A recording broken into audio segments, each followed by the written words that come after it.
اعوذ باللہ من الشیطان الرجیم، بسم اللہ الرحمن الرحیم۔ السلام علیکم۔ یہ ہے اٹلی، یورپ کے جنوب میں ایک یورپی ملک جہاں 8 کروڑ انسان بستے ہیں۔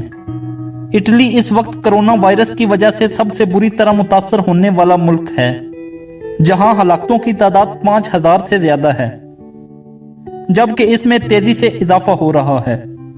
فروری کے مہینے میں اٹلی میں صرف 3 کیس رپورٹ کیے گئے، جبکہ ایک ماہ کے اندر اٹلی میں کرونا وائرس کے مریضوں کی تعداد سینکڑوں سے ہزاروں اور ہزاروں سے لاکھوں میں پہنچ گئی، اور اب تک ہزاروں لوگ کرونا وائرس سے مر چکے ہیں، اور اٹلی میں روزانہ 500 سے 600 لوگ مر رہے ہیں۔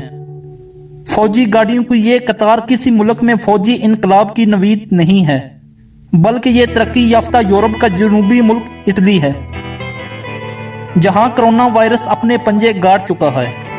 آج اٹلی میں اموات کی تعداد چین سے زیادہ ہو چکی ہے، اور اب وہاں یہ حال ہے کہ میتیں اٹھانے کے لیے گاڑیاں دستیاب نہیں ہیں۔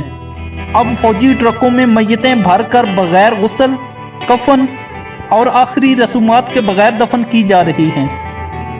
اٹلی کی عوام نے کرونا وائرس کو سیریس نہیں لیا، اور آج نتیجہ اٹلی میں آج موت کا راج ہے۔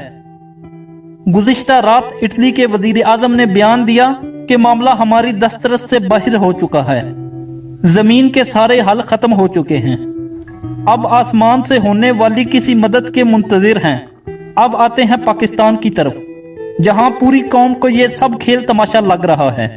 کہیں تو کرونا وائرس زندہ باد کے نعرے لگ رہے ہیں، جبکہ نیو یارک سے لے کر لندن تک تمام شہر لاک ڈاؤن ہو چکے ہیں۔ زندہ باد corona virus, corona virus, corona virus, corona virus. تو وہاں پاکستان میں بازاروں میں پاؤں رکھنے کی جگہ نہیں ہے، مطلب کسی کو پرواہ ہی نہیں کہ کیا ہونے والا ہے۔ یہ سب مذاق نہیں ہے، یہ ساری دنیا پاگل نہیں ہے، اور جو اپنے کاروبار سمیٹ کر گھر بیٹھ گئی ہے۔ یہ وقت فیس بک پر نیمز بنانے اور ایک دوسرے کا مذاق اڑانے کا نہیں ہے، ایک قوم بن کر اس بحران سے نمٹنے کا ہے۔ یہ وبا ہے، یہ تیسری عالمی جنگ کے درجے کی ایمرجنسی ہے۔ میں تو یہی کہتا ہوں کہ ماسک پہننا وینٹیلیٹر ماسک پہننے سے بہتر ہے، گھر میں رہنا ICU میں رہنے سے بہتر ہے، ہاتھ دھونا زندگی سے ہاتھ دھونے سے بہتر ہے۔ دوستو، ہم مسلمان ہیں، اسلامی احکامات پر عمل کرنا ہمارے ایمان کا جز ہے، مگر حالیہ بحران کے نتیجے میں ہمارے لوگوں نے نبی کریم صلی اللہ علیہ وآلہ وسلم کے احکامات پر عمل درآمد نہیں کیا۔ حضور نبی کریم صلی اللہ علیہ وآلہ وسلم کا حکم ہے کہ وبا کی صورت میں اپنی جگہ کو نہ چھوڑیں، جہاں وبا آئی ہو وہ وہیں رہے، اور وہاں سے کسی دوسرے علاقے میں نہ جائے۔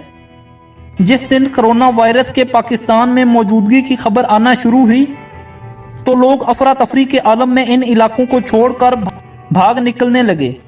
چند دن سختی برداشت نہیں کر سکتے تو دعوے بڑے بڑے کرتے ہیں۔ یاد رہے کہ اگر چین نے اس وبا کو شکست دی ہے تو صرف اور صرف سخت اقدامات اور عوام کے تعاون اور جذبے سے دی ہے۔ دوستو، آج کی ویڈیو ہماری بس یہی تک تھی۔